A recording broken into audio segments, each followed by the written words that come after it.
So I've finished on the teaching element of the course, and the next section is to do my project, as I mentioned on my previous video.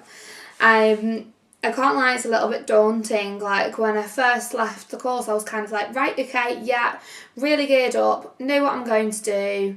But then when I actually got back and looked at my caseload and was kind of like, okay, I need to pick a patient and I need to pick what I'm going to actually base my project on, I really realised that there was quite a bit more to the decision that I needed to make.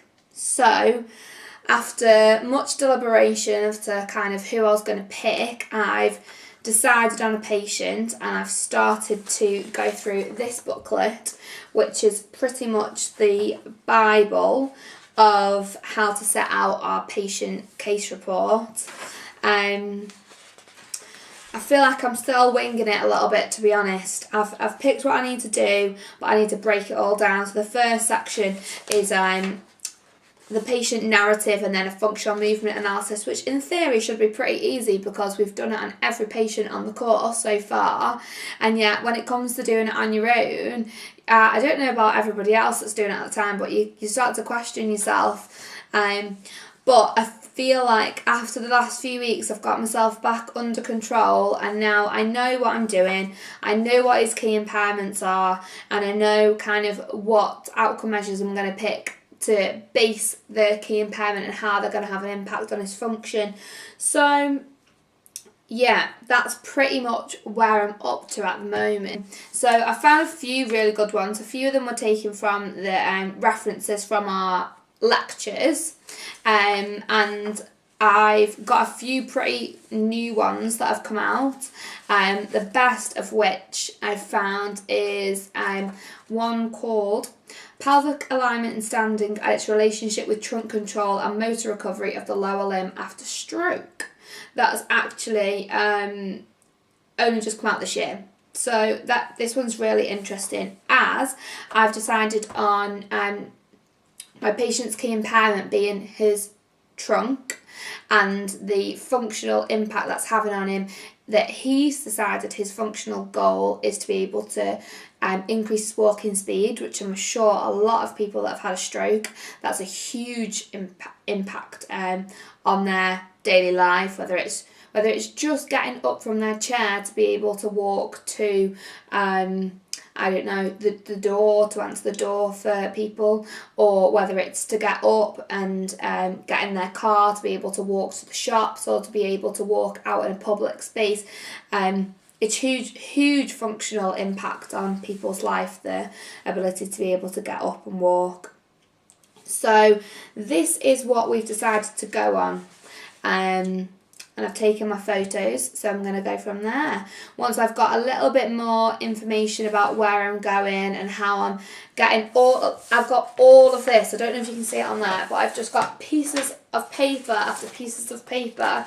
And it's now getting all of this into some type of logical format that somebody's going to read and understand. So at the moment it makes sense to me, but I pretty much can guarantee if I gave this huge big mess to the tutors, they'd be like, no, Meg, that is not what we wanted. So anyway, I'll leave it there because I'm definitely rambling, and I will speak to you again very soon when this has come together a little bit more. Okay, alright then, speak to you soon. Bye.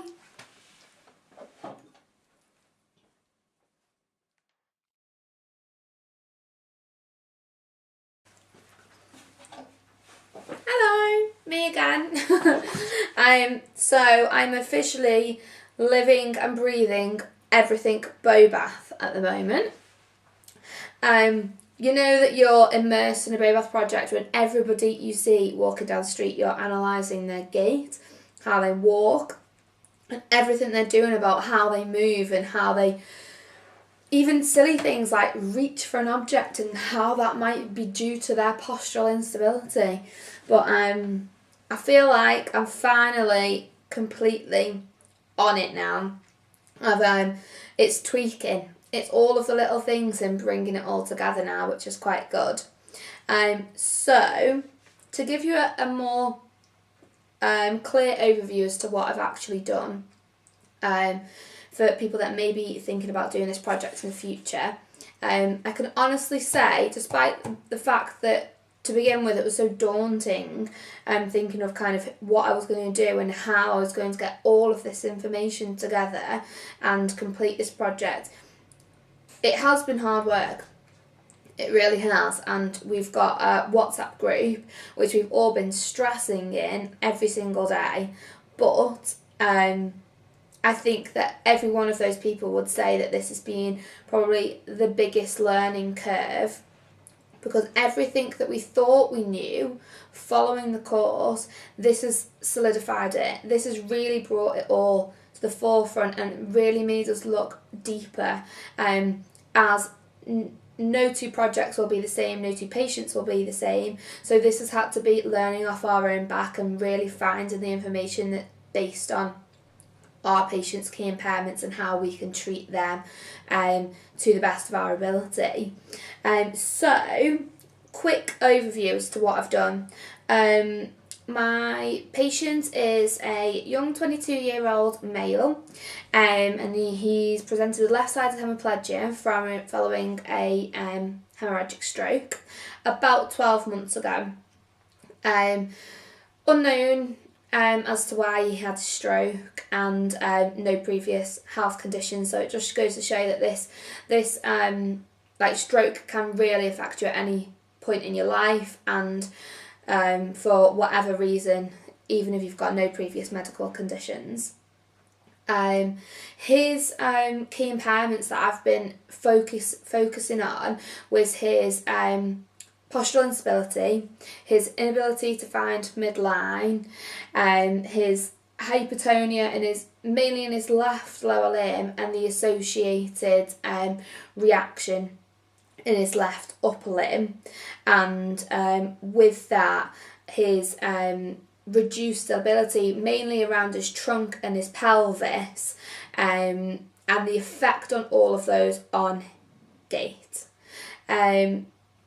His main kind of focus for treatment for him, as I mentioned previously, was his ability to walk quicker, specifically to the shops. His goal was, as he was using a stick at the time and very heavily fixating through his non-hemiplegic side, that, obviously didn't allow him to carry anything in his other hand.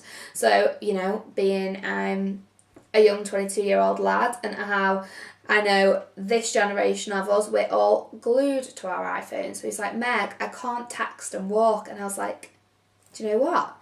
If I couldn't text and walk, I really would be lost.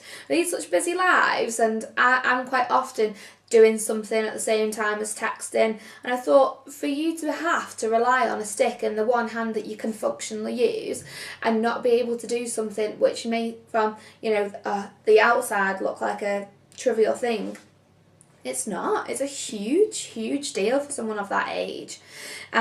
So that was our goal. Our outcome measures to get there were: 1, measuring his time taken to walk to this shop that he wanted to be able to walk to.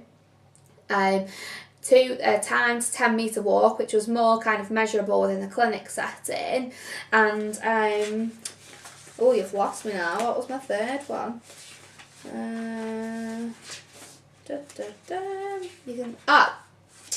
Trunk impairment scale, with his main impairment, me thinking, is his trunk. So that's where we went down, and we had to look at the movement analysis of this prior to making our treatments. So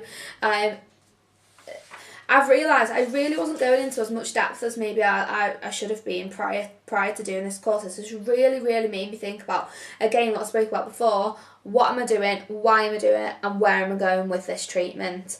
I've become so much more in tune with the smaller things which maybe I overlooked before. For example, getting somebody down into sitting, for example, and not just treating them from the place that they've started, that they've put themselves there through their compensatory strategies, and actually placing them in optimal alignment prior to trying to get them to find some activity, no matter kind of where it'll be, in the lower limb or in the upper limb, to allow for kind of a better postural orientation, say to midline, or improved weight bearing through even the lower limbs or the pelvis in contact with the bed.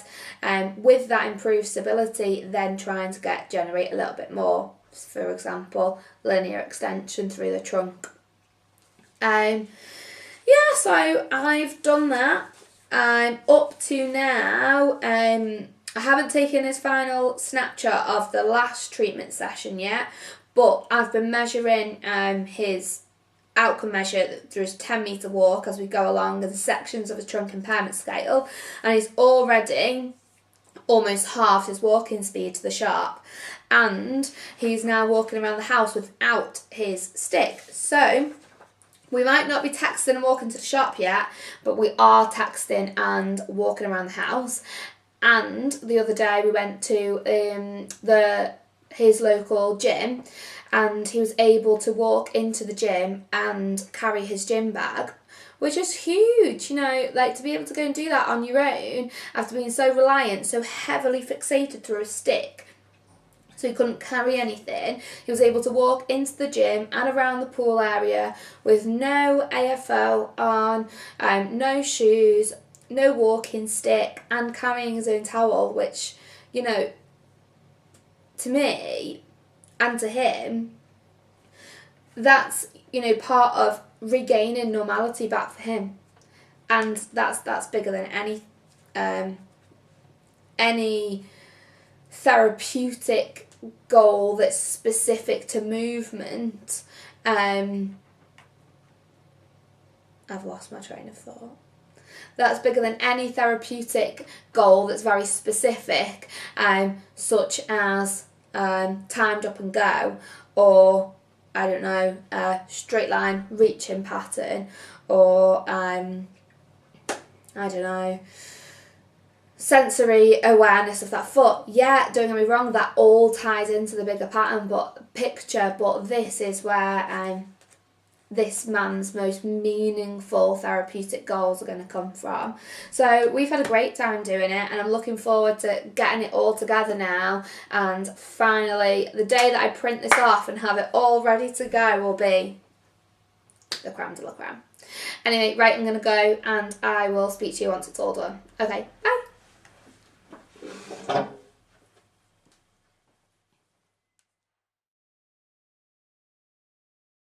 Hello! It is finally done. The whole thing that has literally been my life for weeks is all in here. I'm ready to be posted to Catherine, who's in Ireland. So it's not actually due until the end of the week, but who knew it took so long to post from the UK to Ireland? Like 5 to 7 working days. Anyway, so looking at it all here, I've just got a few bits out from kind of like the start until the end of the treatment block, and kind of looking at what my original working hypotheses were and how I worked through those to achieve the final outcome measure. So as I said in the previous one, my patient's goals were kind of increasing his walking speed and improving his gait, and kind of getting back out there and doing things that meant stuff to him. So from that, when I clearly devised my working hypotheses, I decided upon improved abdominal activity and midline orientation, which will increase his API activity and therefore increases overall postural control, which is where he was finding it difficult in that lateral weight transference stage of gait during stance phase. So, looking at the current literature, that was one of the aspects that I focused on during treatment. Going with that, I also hypothesised that improving his foot contact with the floor would increase his somatosensory afferent input via distal stimulation, which would obviously then improve higher up and increase his proximal girdle control. and then hopefully during that we'd be able to reduce his fixation that he was having through his stick with his good arm, and free that arm up for texting his mobile phone, carrying a bag, whatever, you know, he wanted to do with that arm. It would be free from fixing through a stick. And also overall postural stability work and specific stuff on his extensor, hip extensor abductor activity, again during stance phase, and improve symmetry of his pelvis during weight transference and gait, improving his step length, step pattern and gait symmetry. So taking those hypotheses and working through them during my treatment sessions, putting them into context even, from the outcome measures that I originally took, if I give you the baseline and then his final scores. So, as I mentioned previously, I felt his key impairment was his trunk, so I decided to use the trunk impairment scale. At the initial session, at the start of the treatment block, his baseline score was 6 out of 23. And then at the final review, it's gone up to 14 out of 23. The main improvement with that was probably his dynamic sitting balance. As I know that you guys that have used the trunk impairment scale, it's kind of split into different sections.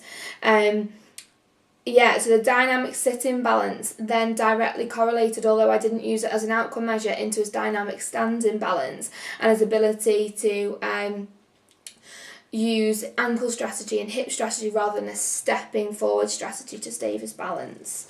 The one that we used to time his gait was the 10 metre walk test.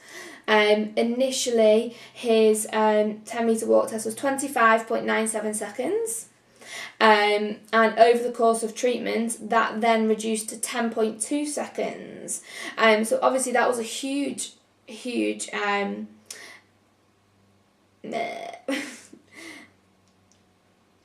accomplishment for this guy who wanted to increase his walking time to the shop. So the one that we used, it was directly correlated to his original goal, but we used it as a gas goal. So actually, do I have that handy? I'll tell you, he scored way better than what we'd originally planned to hope for. So we used the gas score of, originally he wanted to walk to the shop in under 20 minutes over 4 weeks. When we at the initial kind of contact, it was taking just over 30, just under 30, sorry, and the aim was that we would hopefully be able to get that to hopefully just slightly under 20. This was using a rigid AFO for his dorsiflexion to kind of aid foot clearance, and his walking stick. We actually managed to get this time down to under the 20 minutes, but without the use of his AFO, which was great. And we also swapped his walking stick, which he was having a real fixed pattern through, to a walking pole, which allows his hand to be much more upright, and he was much more able to find that lateral weight transference rather than kind of a fix and step. It was lovely. So he's massively thrilled as to how his walking has improved, and I'm hugely thrilled for him. So yeah, don't get me wrong, there's still a lot of things that we've got planned to work on now, but in terms of the goals that we picked and the hypotheses that we went down, we've achieved our set goals in the time, which is great. So from this, we had to do kind of like a reflection at the end in different areas. So neurophysiology, linking the clinical findings to our intervention, and how our patient's potential can kind of directly translate into function.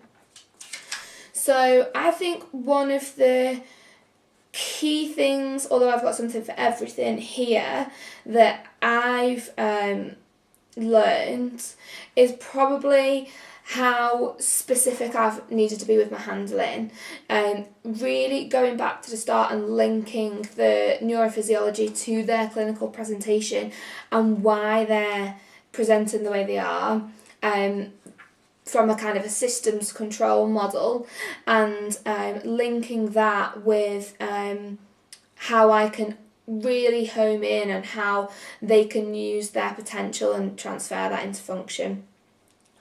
One of the key things that I've probably changed in my my clinical practice is being so much more specific with moving in and out of postural sets, really creating an environment that patient will feel safe in, give them the best opportunity to find movement, and provide kind of the start up to the movement. So even something like sit to stand, creating the environment that works for them. So whether it's placing a towel so their pelvic alignment is better, or really creating a better sensory experience for their foot if it's not, really placed on the floor very well, or whether that even needs some type of scaffolding, a towel underneath there, or whether we just need to give them a really good sensory experience in that foot so they're more aware of that side of their body,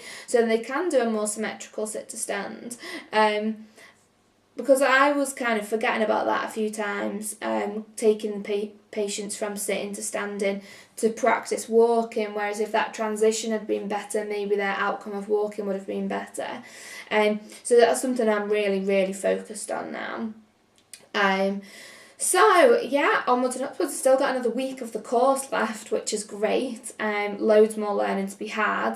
And it sounds stupid, but it's really, it doesn't sound stupid really, it just sounds like I'm keen, but it's really made me excited about new literature coming out and reading around the subject, whereas I probably would have kind of got the information that I needed and moved on from that, whereas now I kind of question a few things after reading a lot of things specifically to this and realising that there's so much out there and so many different things that tie into one problem, and reading around that subject to give our patients the best experience they can have. So yeah, I'm sure that I'll probably do another vlog whilst I'm on the course next week or the week after. Oh no, it's a few weeks after. 3 weeks time I think it is. Yeah, keep you updated on what we're doing there. So I will speak to you soon. Okay, bye.